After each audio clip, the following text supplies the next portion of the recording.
ជាងខ្លាំងរំចិត្តសម្រាប់ជីវិតមលុបសុខសាត្រង់ជាតិអើយខ្ញុំភ្លេចមិនបានមើលកូនប្រធានថ្នាក់អាចជួយបញ្យល់ប្រាប់អ្នកគ្រូបន្តិចបានទេតើកូននឹងមិត្តរួមថ្នាក់កូនត្រូវធ្វើអ្វីខ្លះដើម្បីឲ្យសាលារៀននិងថ្នាក់រៀនមានបរិស្ថានស្អាតនិងប្រកបដោយសុវត្ថិភាពបាទអ្នកគ្រូយើងមានវេនសម្អាតថ្នាក់ច្បាស់លាស់ប្រចាំសប្តាហ៍យើងមាន6ក្រុមគឺ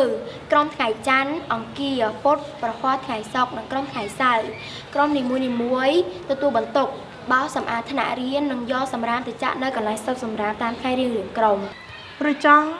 មានវេនសម្អាតទីធ្លាសាលារៀនបង្គន់អនាម័យនិងបង្គន់នោមដែរអត់បាទអ្នកគ្រូអត់មានទេ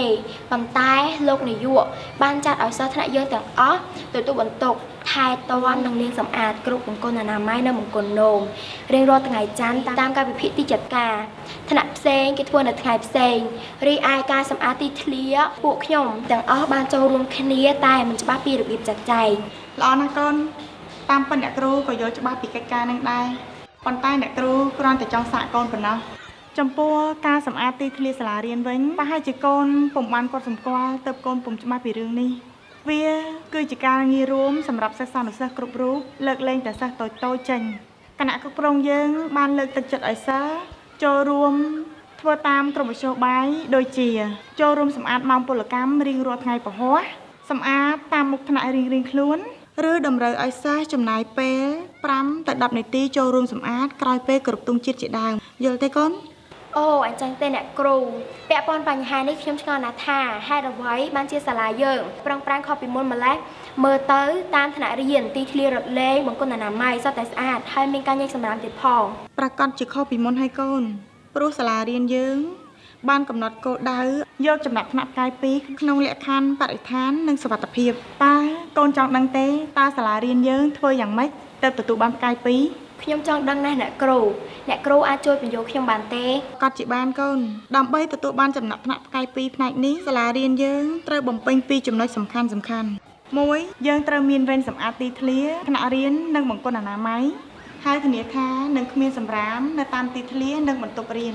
2យើងមានធុងសម្រាមយ៉ាងតិចគឺ2ប្រភេទគឺធុងសម្រាមសម្រាប់ដាក់សំណល់សរីរាង្គនិងធុងសម្រាមសម្រាប់ដាក់កាកសំណល់ផ្សេងអូអរគុណច្រើនអ្នកគ្រូខ្ញុំនឹងបដិញ្ញាបន្តចូលរួមឲ្យកាន់តែសហកម្មតទៅទៀតជាពិសេសជួយបំពេញចំណុចទី1ប៉ុន្តែខ្ញុំម្នាក់ឯងប្រកាសជាទៅមិនរួចទេអ្នកគ្រូត្រូវការចាំបាច់មានការចូលរួមពីមិត្តរួមថ្នាក់និងសិស្សទាំងអស់ផងដែរត្រូវហើយកូនដើម្បីសម្រេចគោលដៅនេះ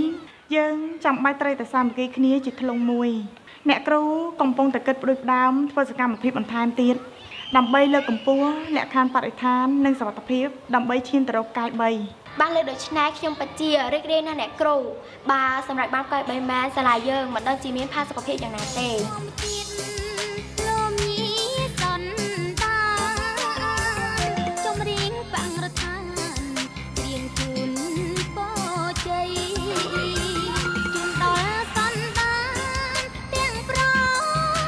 ថ្ងៃនេះល្អណាស់តែយើងបានមកជួបជុំគ្នាដើម្បីពិនិត្យមើលសមិទ្ធផលសាលារៀនយើងកន្លងមកនេះខ្ញុំពិតជាមានមោទនភាពដែលសាលារៀនយើងទទួលបាននេះណាស់ហើយខ្ញុំក៏សូមអរគុណដល់លោកគ្រូ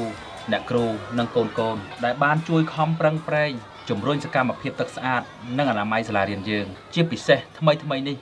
ខ្ញុំកំពុងតែផ្ដោតលើបញ្ហាបរិស្ថាននិងសុវត្ថិភាពខ្ញុំក៏មានមោទនភាពដូចលោកនាយកដែរជាពិសេសចំពោះការយល់ដឹងនិងការចូលរួមយ៉ាងសកម្មរបស់សិស្សានុសិស្សយើង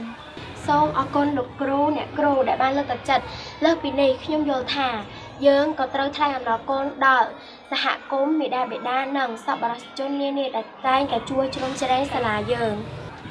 ការដែលលោកគ្រូអ្នកគ្រូនិងកូនលើកឡើងនេះពិតជាមិនខុសនោះទេខ្ញុំនឹងយកភាពជោគជ័យមួយនេះទៅចែករំលែកដល់សាលារៀនផ្សេងទៀតនៅក្នុងគម្រោងរបស់យើងគេអាចរៀនពីយើងហើយយើងក៏អាចរៀនពីគេបានវិញដែរខ្ញុំសូមគាំទ្រលោកនាយកបច្ចុប្បន្នយើងមានសកម្មភាពនិងបទពិសោធន៍ល្អៗដែលពាក់ព័ន្ធជាមួយនឹងទឹកស្អាតនិងអនាម័យដែលអាចចែករំលែកដល់សាលារៀននានានៅក្នុងតំបន់យើងនេះខ្ញុំសូមឯកភាពអ្នកគ្រូខ្ញុំគិតថាក្រុមប្រឹក្សាកុមារក៏អាចចូលរួមចែករំលែកពីរបៀប จับใจหนังกรุบกร้องสกรรมភាពនានាដែលជួយលើកកម្ពស់ទឹកស្អាតនិងអនាម័យសាលារៀនយើងកន្លងមកដែរប៉ុន្តែបើលោកគ្រូអ្នកគ្រូជួយចងក្រងជាឯកសារតែម្ដងមិនដឹងជាល្អប៉ុណ្ណាទេ ល្អណាស់កូនបើអញ្ចឹងមែនលោកគ្រូអ្នកគ្រូទាំងអស់គ្នានឹងជួយកូនធ្វើកិច្ចការនេះដើម្បីបានជាសិភៅណែនាំអនុវត្តការងារគំរូមួយជាជំនួយស្មារតីដល់ក្រុមប្រឹក្សាកុមារសាលាដទៃទៀត ធម្មជាតិជា